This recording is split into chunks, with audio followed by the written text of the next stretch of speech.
What's up my dudes, it's Ansu and today I wanted to talk to you all about my August wrap up. It has been a while since I've last filmed, so yeah, I have been insanely stressed out about work and then studying and then not doing anything else other than stressing, so I'm a little late to filming this wrap up, but I'm still doing it because I wanted to talk about all the books that I did read. Without further ado, let's get right into it. The first book I read in the month of August was Star Daughter by Shveta Thakrar.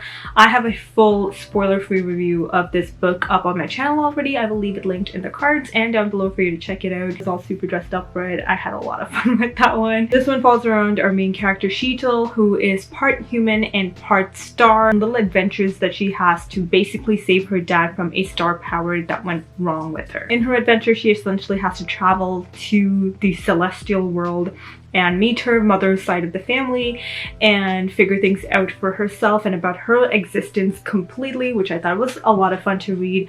The friendship relationship in this book was just top-notch. I feel like that best friend character was something everyone needs to have in their life but does not deserve. I was also given this book as an early copy from the Hear Our Voices book tour. I was okay with the book, not my super favorite, but I gave it a 3 out of 5 stars. If I didn't make it blatantly clear, our main character is also South Asian in that book, so if you're interested, definitely check it out. The next book I read was Furyborn by Legrand. I actually read this with a bunch of my booktube buddies here on booktube and book Twitter, so I had a lot of fun reading this. This was a reread for me, so it's the second time I'm reading this book, and I can't even remember why I didn't finish reading the series, and I'm again in a rut. I'm not even continuing on with the series. It's just, I'm so dumb. I don't know why I'm not doing it. But anywho, so this is actually set in 2 different centuries. In our first century, it's like the olden times. In this time period, Riel is someone who has a lot of powers. A lot of people who definitely has powers to manipulate the water, fire, earth, or something like that. There are not a lot of people who can do all 7 of the elements. Riel can actually control all 7 elements, but the issue is that there are only 2 people who can ever do that,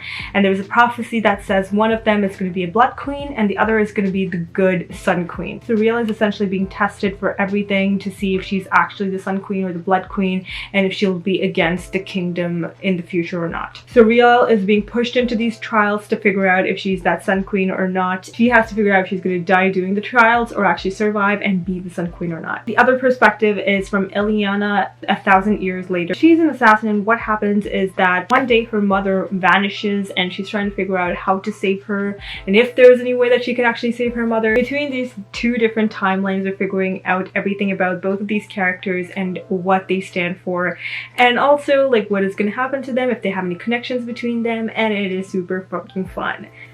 Did I say fucking? I'm sorry, I meant freaking. It's fine, we're all adults here, it's all good. Yeah, it is super fun. I personally, this time around at least, did not enjoy Eliana's perspective for some reason. I just found her to be very questionable in the ways that she decided to go through certain situations, and I just didn't understand why she was doing that. It was really annoying sometimes, but still, I definitely did enjoy the book. Yeah, I think it's supposed to be a trilogy. Yeah, it is the Imperium trilogy. It's the first book. I have not read the rest of the books. I know the whole group is actually doing the 2nd book this month in September, but I haven't gotten to it.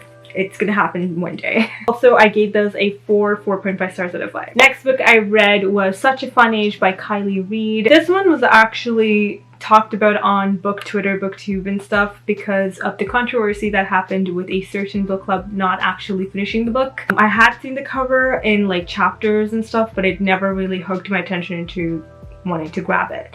But since actually hearing a lot about it, I wanted to definitely read it, and I thoroughly enjoyed it. I gave this a 4.5 stars out of 5. The story starts off when Alex, a white blogger, has a family crisis one night and decides to call her babysitter, Amira, in the middle of the night. Amira was at a party and she's definitely dressed as such. And she comes to the aid of Alex and ends up taking the little baby girl out to a grocery store, like a supermarket. So what happens is Amira is being stopped by a security guard because, well, she's black and she has a white child with her. Amira is trying to defuse the situation situation by saying like, well, I'm the babysitter of this kid, and the child is actually too young to say much else about anything. So the story goes on from there, and Alex is trying to like diffuse the situation by selfishly mismanaging the situation for Amira, which she does not want to do. I definitely enjoyed the book. I think it's definitely worth a read. There was a part when I thought this was going to be a contemporary romance, but it's definitely not that either. So I think it's worth a read, and yeah, like I said, I give it a 4.5 stars out of 5. Next up, I read Get a Life, Chloe Brown by Talia Hibbert. This is so good, and I gave this a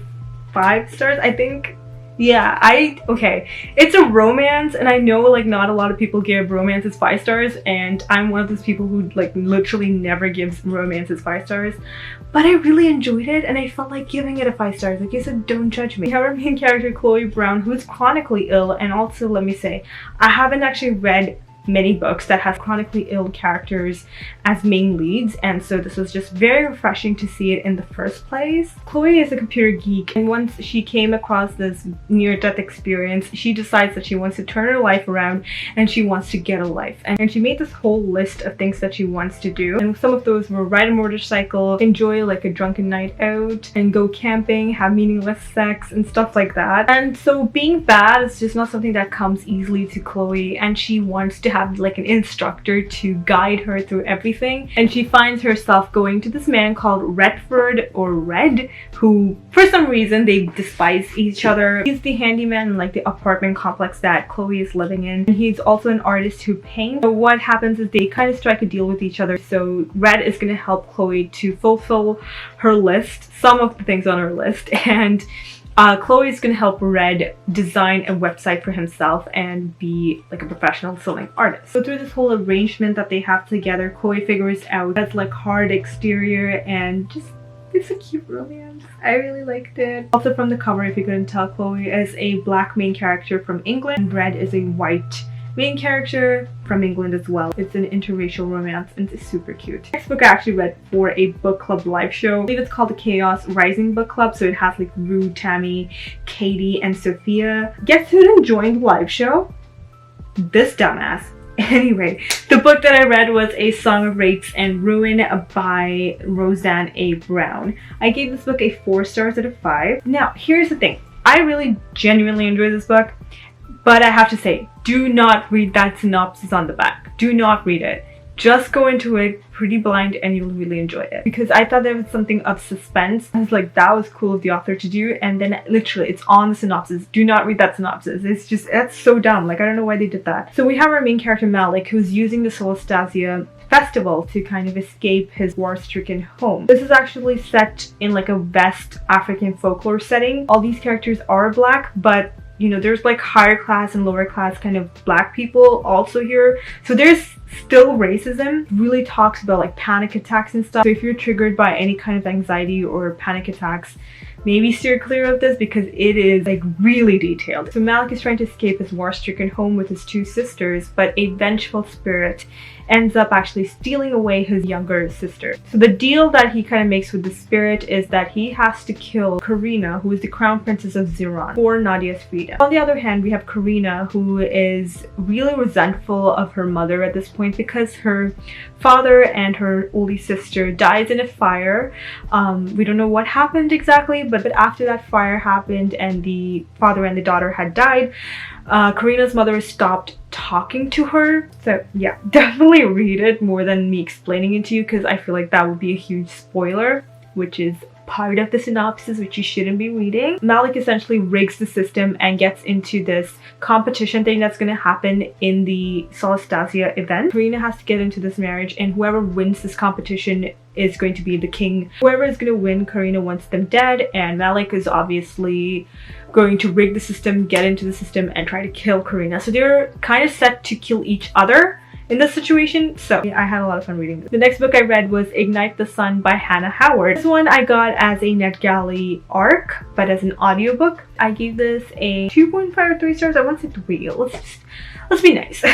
So we have our main character, Syria Nightingale, who has really bright red hair, and she is in this place where pretty much everyone looks like each other, but they're like more prettier than her. The thing with this world is that they're completely shrouded in darkness, so there's no light, there's no sunlight whatsoever. Syria actually hates the darkness, and she has heard a bunch of stories about the sun from her best friend and his grandfather, and besides them, nobody really understands her fascination with the sun and light and everything like that. But the problem is Syria really wants to impress her parents and try to get on the good side of her parents. We have this choosing ball that the Queen Isabel is actually throwing, and Syria is actually invited to it. So at the choosing ball, we figure out who has the ancestors of the sun, which is quite obvious, but Syria and a bunch of a ragtag team essentially tries to figure out what is going on, like if they can find these sun people, I guess, and destroy Queen Isabel. I don't know, like,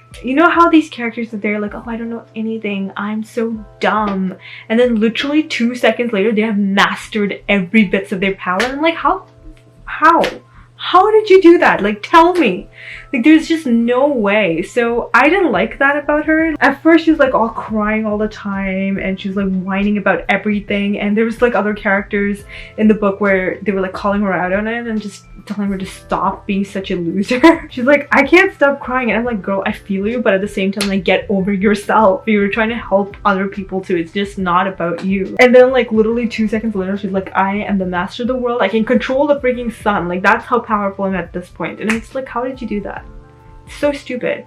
And the romance was like, I can see the romance, but at the same time it was a little lukewarm for me, but it's fine. It was a fine book. I didn't super enjoy it, but it was fine. Next up, I read You Should See Me in a Crown by Leah Johnson, and I gave this a 4 stars out of 5. So I'll just right off the bat tell you this has a lesbian romance in it, which is super freaking cute. So we have Liz, who's our main character, and she's always believed that she's too black and too poor to basically exist even in this rich, prom-obsessed Midwestern. Liz expects to solve all of her problems and basically try to get out of this town by getting a scholarship into this very prestigious university. So what happens is she kind of loses that position. She kind of figures out like a quick fix, I guess, and it was to essentially win the prom queen title because that actually gives money. So she's basically willing to do anything to get into Pennington, which she really wanted to do in the first place. The only thing that is actually kind of making it bearable for her is another new girl in her school called Mac. She's smart, she's funny, she's actually also part of like, the band. So Liz is actually a good musician herself, and she like composes music and stuff,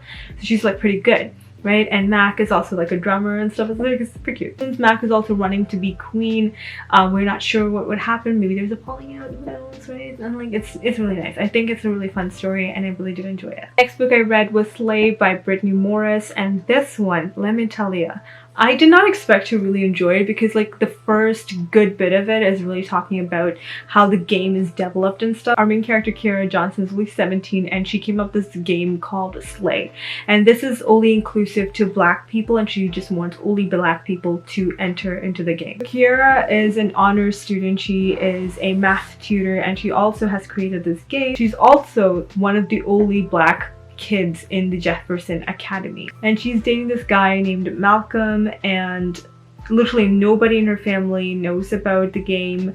Malcolm himself does not know about the game because he really believes that video games are the true downfall of black people in general. One day, a teen in Kansas City ends up getting killed, and there is a dispute in the Slay world. Slay is labeled as racist because it's not being inclusive of every single person. And even worse, someone actually infiltrates the game and calls the game anti-white and wants to like sue the game. She's very driven to save the world that she's actually created for other black people, and she's really trying her hardest to save this world, and things go a little south at certain points, and I thought it was just well done the whole time, especially in the latter half. I was just on the edge of my seat. I really enjoyed the book, and it gave me a lot of Warcross vibes by Marie Lu, which I also really did enjoy. So just having that game aspect was a lot of fun. I have no brain power for all of that stuff, but anyway, it was just a lot of fun. Really enjoyed it. The final book I read in the month of August was The Astonishing Color of Ever After Why do I keep saying ever? There's no ever in the book. Oh my goodness. The Astonishing Color of After by Emily XR Pan. I gave this a 3 stars out of 5. This one follows her Leigh Chen Sanders. She's half Asian and half white, and one day her mother actually dies because of suicide, and Leigh is absolutely certain that her mother has turned into a bird. So Leigh ends up traveling to Taiwan with her father to meet her maternal grandparents, who she's never met in her entire life, although she's like 16 years old. She's determined to find her mother, who is in bird form right now, and in her search to figure things out, she ends up chasing ghosts. She uncovers a lot of family secrets and why, like, the family, her mom's family, had not been talking to her family for a really long time. And also she really grieves and tries to come into terms with the fact that on the day that her mother had suicided, she was kissing her best friend. So she just does not know how to come into terms with all of those things, and she's trying to figure things out for herself. It is a very heartwarming story. I thought it was really well written, but for me personally, it just couldn't keep me hooked for whatever reason. I don't know why. Maybe it was just me getting distracted a lot. Just could not get hooked into the book for whatever reason. But I think it just has the art of writing, the art itself, like painting and all those things. It really comes through in this book, and I thought it was really well done. It was just not the perfect read for me at that particular time. If you have a person in your life that has dealt with suicide or something like that, it's just such a relieving book. I don't know if that makes sense. So those are all the books that I completely finished in August, but I also read more than a half of Six of Crows by Leigh Bardugo, which I was also buddy reading with a bunch of people from BookTube. I actually finished, I want to say like over 75% in August, so technically I finished it in August. No? Okay. Anyway. Yeah, but I did also read quite a chunker of this, but yeah, I wanted to continue on to September, but I did finish this book in September. This is the second time I'm reading Six of Crows, and the first time I hadn't actually read any books from the Grisha Worse before. This is like the first Leigh Bardugo book that I read. I had a lot of fun rereading this and like revisiting all the characters and falling in love with all of them again. But for whatever reason, I thought this book was longer and held a lot more things in it, but it's actually in the second book. I don't know. In my head, I was like, all these things happened in this book, but it didn't. So I was like, oh, okay. This one follows around 6 people who are going on this incredible heist, and they're trying to break into this jail and kidnap a person, essentially. It's just a lot of fun. We have magic, we have assassins, we have grief, we have traumatizing situations. It's a lot of fun. I absolutely adore this book. And also, I did finish reading like 40% of Legendborn by Tracey Deonn, which I'm going to be finishing in the next couple of days. I must finish it in the next couple of days because it is currently September 12th and it's coming out on September 15th. I need to finish reading it in 2 days, guys. So it's gonna happen sometime soon, hopefully. That is it, you guys. I read 10 books, I believe, right? 10 or 9. I think I read 9 books. It could be 10, whatever. Those are all the books I read in the month of August. I hope you all enjoyed. Let me know down below what are the books that you have read in August, or like of late, essentially, because like it's almost done with September. But anyway, let me know down below. I would really love to know. Yeah, that is it for me. I hope you guys are having an amazing day, and I will see you guys next time with another one. Until then, I'll talk to you all in the comments. Bye.